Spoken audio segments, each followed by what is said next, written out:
For those of you who don't know me, maybe in the chat or on Zoom, my name is Michelle McMullin. I am in my 3rd year as an assistant professor here at NC State. Before that, I was at Purdue University for my PhD. And before that, I did about 10 years in the hotel industry in operations. So a lot of that sort of industry understanding of operations and logistics informs the work that I do in a lot of other contexts where my main questions are about how do we collaborate to solve problems. So what I'm going to talk about today, and then give us a little experience practicing, is listening, how listening informs writing collaboration. Almost all of our writing at this point in the world, especially when we think of tech writing, is done in collaboration with others. The idea of single author, not that we don't have ownership in single author ways, but we write as an organization. And so I'm going to talk a little bit today about Crow, which is one of the projects I get to work on. Maybe. Sometimes you have to click it like once and then read it. There we go. Okay. You can also minimize the How do I? Sorry. mouse over it, the little small one. Yeah. I hate everything. Okay. So Crow is the purposing repository of student writing. It is at least 2 things. We are a software platform, an open access software development that is a set of tools and resources for looking at corpora, groups of texts. In our case, the Crow repository is student texts and the teaching materials that faculty use to help students learn to produce those texts. We have about 10 million words in our corpus, and we have lots of partners that use it for research, that use it for teaching. We have students that use it to help them understand how to make the kinds of moves that you make in academic writing. But we are also, and this is really where my role comes in, we are also an institutional team of usually somewhere between 20 and 25 faculty, graduate students, and undergraduates at somewhere between 6 and 8 institutions across the country and the world. We have former Crow researchers that still work with us that are in Hong Kong and China. So we are really sort of global and very interinstitutional, and have had to figure out what collaboration looks like in that space. And that's really where my work focuses. So we have developed what we call constructive distributed work. And it really is just our approach to project management and team building, and how we think about sustaining a long-term research project in the same way that companies have to think about how they sustain and support ongoing products, teams, stuff like that. Academia makes that difficult sometimes because as faculty moves around, as graduate students move on, there isn't always the impetus to maintain a project. And we wanted to address that because we knew we were building software. We knew that that was a concern we were going to have to address from the ground up. We are 6 years in.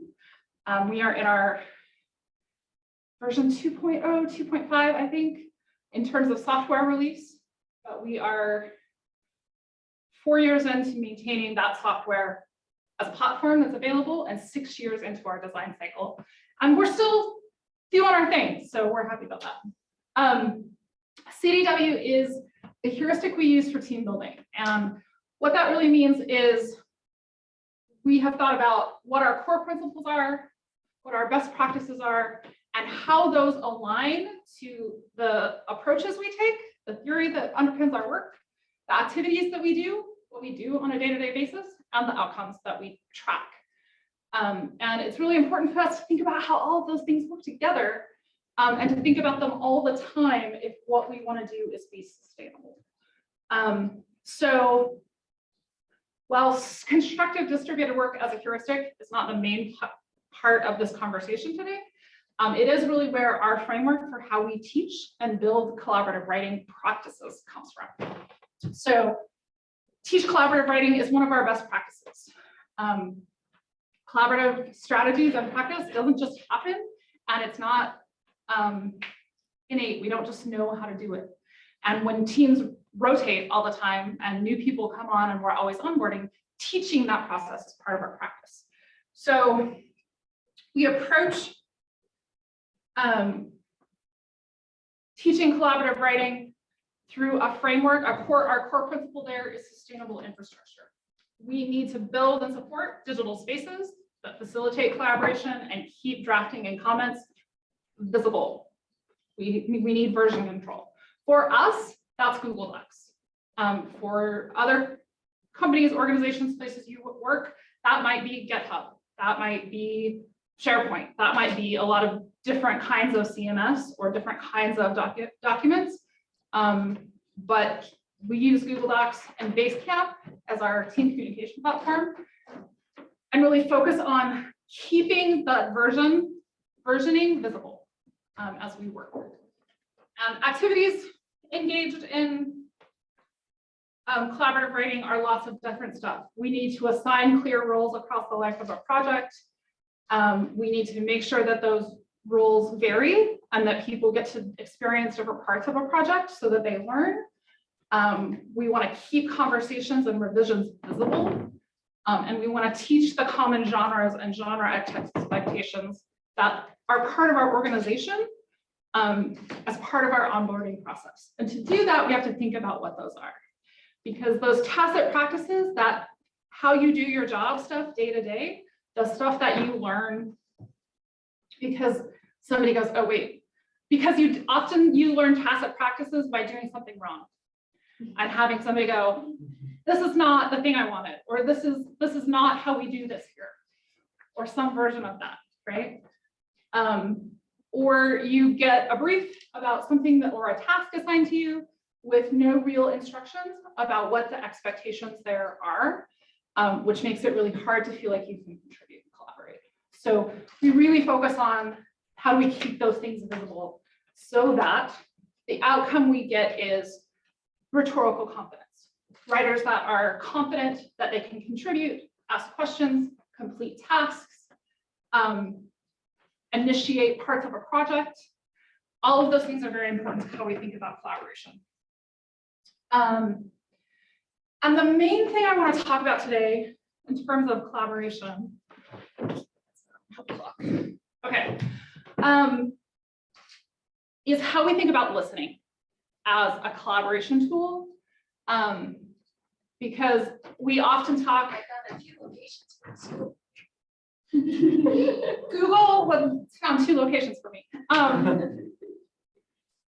We often think about, well, when we're doing teamwork, it's very important for everyone to be heard, but we don't always make clear what that means or what that looks like in practice.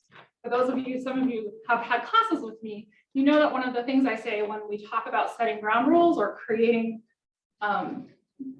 how we're going to work as a team is you have to make that visible. What does it sound like and look like? It's not enough to say, we're going to make sure everyone is heard and that everyone's opinion is respected. How will you know that that's a thing that's happening?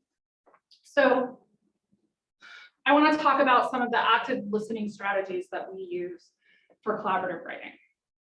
And when we talk about active listening, it's not just that we are taking action to create space, but that we can see and have created structures and infrastructure that supports that work so that we can assess, are we doing the thing that we say that we're going to do? So some of the ways that we talk about this. Writing collaboratively, we listen by repeating. And sometimes this is just the thing that happens in those face-to-face meetings, and something, if you've ever worked in customer service, you learned a long time ago, right? What I hear you saying is, or what I understand is this, that kind of repeat back, talk aloud. But we also, because we are a team who works at 6 different institutions, we have to think about other ways that we can do this, like making sure that everyone is expected to and understands that if you're not talking in a meeting, you should be taking notes in the agenda. And that's not just one person's job, it's everybody's job. And it's one of the ways that we make it clear that we can hear and repeat back. It's things like if we have a meeting agenda and people who couldn't be in that meeting say, I'm going to get to the note, I'm going to look at it in the notes later. That part of the expectation is that they'll respond to those notes, either in the agenda or in our team communication platform, so that we get that, what I hear you saying, communication about the work that we're doing is happening. Another way that we do this, and this is a place where I think it's incredibly important to teach this as a practice and not assume that everyone on a team or in your group will be comfortable doing this work. We listen with comments. So on our agendas, in our draft documents, in our design documents, in our notes about how we're going to respond to an RFP. Our first sort of writing pass is usually a comment pass, right? What do you think about this? What's important in this brief? What do we need to care about in this request for proposal? And we ask people to make those comments on the doc in a way that's visible and in a way that the other members of the team can come into those documents and comment as well. Which makes our agendas often informal workflows that then get documented somewhere else in Basecamp or in whatever like platforms you use for workflow. But it's a place where, and me as a team lead or someone else as a team lead can also see who's participating and who's not, because there is an expectation that these conversations will be visible. So it also helps us from a team lead standpoint to see who I maybe need to reach out to, or who needs maybe a project that will help them develop this skill. So we listen, we write collaboratively with comments, not just on drafts, but in lots of the spaces where we write. Listen with suggestions. Again, this happens for us in Google Docs. Because that's where we do most of our drafting. But one of the things that we found as an early pain point in our team was the sort of discursive or expertise differences about how we would define terms, about how we would outline particular parts of a project. And we really had to learn how to talk to each other in those drafts instead of talking over each other in drafts. In ways that one person would go through and write a version, and somebody else, because it is so easy to resolve comments and resolve changes in a Google Doc, somebody else who was doing their best to help would go through and resolve all the comments before we had really discussed them. So one of the things we have had to teach and train ourselves and has become part of our onboarding process is to talk about what sort of suggestion mode or documents that are still in process look like, and how multiple voices get to be heard in those documents before they get cleaned, before we go through and resolve all of those comments. So there's a couple of things we have to foster there.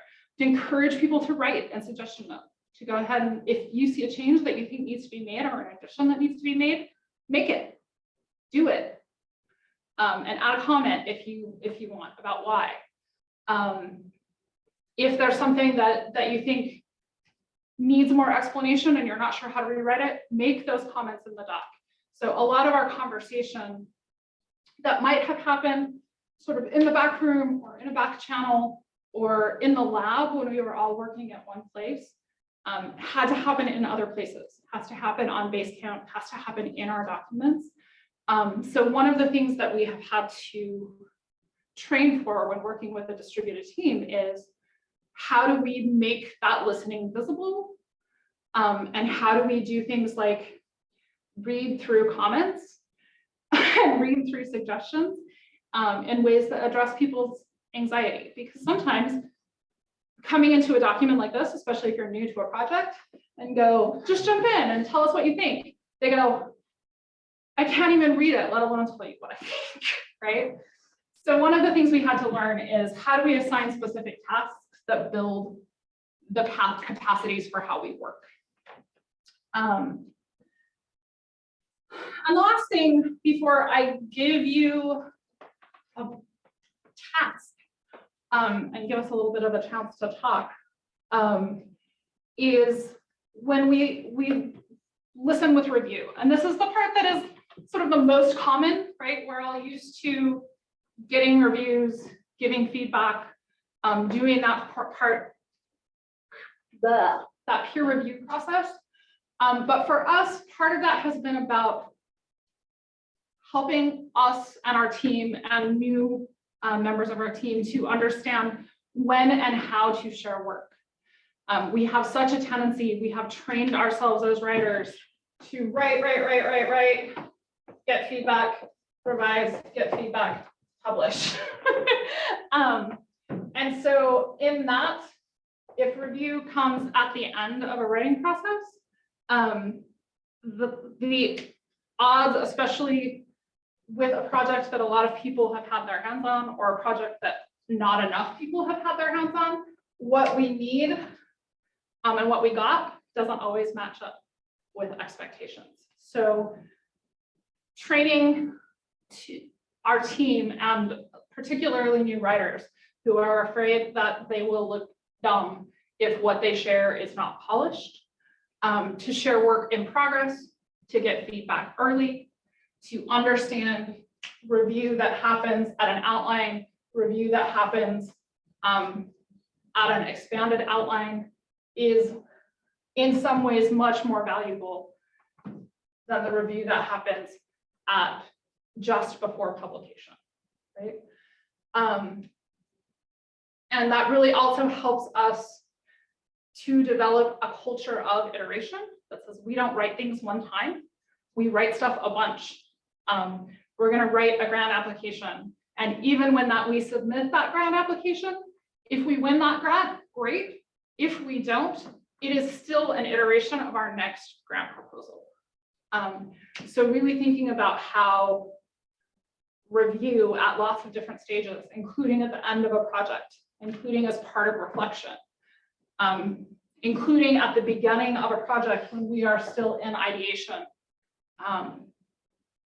helps to develop that culture of iteration that says we are always in process. Yeah. So what makes a good review? This goes to something I think that kind of percolates under the surface, and something Jake said earlier today, I think took off, but it's really important to understand how to ask a good question, and that comes with practice. My first thought was, how do you know what a good question is? And how do we help students practice that, right? I feel the same way about review, and we've actually spent some time thinking about this, right? What is a good review? And we've had this experience as we've done user research with our own undergraduate and graduate researchers to be like, how do you understand this process? And one of the things they have talked about is how intimidating it is to get a task like, hey, do a review and comment pass on this grant narrative. Without, if that is the end of the instruction and they are new to the team and they come into a document that looks like that suggestions document that's all pink and green and has a million comments on it, they don't know where to contribute. So one of the things we've had to do is to think about how we train for the kind of review that we want and need as part of our team. So understanding shared goals. So review starts with RFPs, with agendas, with design docs. We assign specific tasks, particularly to new research team members. Please do a review and comment task. Please look for these things. So instead of just saying, we want to know what you think, or we want to know what is important, or what you think is important, we assign specific review tasks, particularly to new researchers. And we encourage everyone to ask clarifying questions if you're not sure. If you are asked to do a review and comment pass, or if you're asked to do read and resolve comments on a document, which can also feel overwhelming if you have not had that job before. It can feel like too much power. To ask clarifying questions in Basecamp, in agendas, in meetings, so that you know what kind of review is needed. And when we talk about characteristics of a good review and comment pass, we are looking for descriptive feedback. If any of you have ever found yourself on Eli Review, which is an excellent site if you teach writing, Eli Review is excellent. You might see some of that informing this language, but give descriptive feedback, what you see happening, focus on developmental feedback rather than copy editing. What we're asking for in a review and comment pass is not line editing. We ask for line editing when we want line editing, right? And encourage writers to not just comment and say this needs different wording or this is awkward or this isn't clear, but to offer suggestions for iteration on that language, which is particularly useful and makes sense to talk about here in context of what Jake was saying earlier today. Is that has been incredibly useful to us when we are working across disciplines. My expertise is in tech comm. I work with colleagues that work in applied linguistics and corpus linguistics, and we have different languages for things, and different words mean different things to us. So the thing that I think is very clear may be the hill that my colleague is willing to die on because we have said it incorrectly, or we've said it in a way that is unclear to them, right? So inviting those changes that help us get those differences in knowledge and expertise to the top of a document so that we can resolve those problems is really important and happens in those review spaces. So I have two things. This is how we sort of outline our process. And I think this is very dependent on the team, but like most places, we assign sections. There's always a little divide and conquer in the beginning. But we work really hard to cycle through different roles. So if you are a primary writer on a section in the first pass, then you won't be in the end pass, right? Your job will be to do something else or work on another part of the document so that we make sure that we get more voices in those documents and more eyes on them. This talks about read and comment. So assign read and comment passes, revise in suggestion mode, respond to comments. That stage, like many of you in that review and edit cycle, that can go on for a while. We can live in that read and comment phase for a while until we assign someone to read and accept changes, close comments, clean the document, and then focus more on, and you'll see there's like another line edit pass that focuses on language, proofreading. All of those things are different sort of levels of edit and how we think about it when we think about collaborative writing. So what I'm going to ask you to do, first of all, I'm going to say, do you have questions for me? Either in the chat or in the room. Most of you know me, but do you have informal questions for me? Yes, ma'am. I don't have a question so much as like a comment connection, because I think that so at Epic, we use Google Docs a lot. And I think as a technical writer, one of the things that was built into me early on was you don't want to send a document out until it's polished, because you don't want people looking at the wrong things and just get hung up on weird things and stuff like that. But on one of the projects I'm on, they want to see the rough drafts. They want to see it. And it was this very I'm no, I must protect it at all costs kind of thing. So I just really appreciate kind of you putting language to this iterative review process, and even just taking notes on the different reviews at different stages mean different things and have different values. It's not all sort of the same review that's happening at every stage. And I guess appreciate that formalization in language, because especially working with folks that aren't writers, that's a really scary thing to think about. Right. Well, and even those of us that are writers, we are so trained to hold our work closely because it is an extension of our expertise, right? And if our writing is in question, then our expertise is in question. Yes. Right. So because we want to truly work collaboratively, and because we want to truly create spaces where people with different kinds of expertise and different kinds of knowledge and different kinds of background feel like they get to contribute and have a voice, we have to have language and practices that create that space. It doesn't happen on its own, right? Yeah.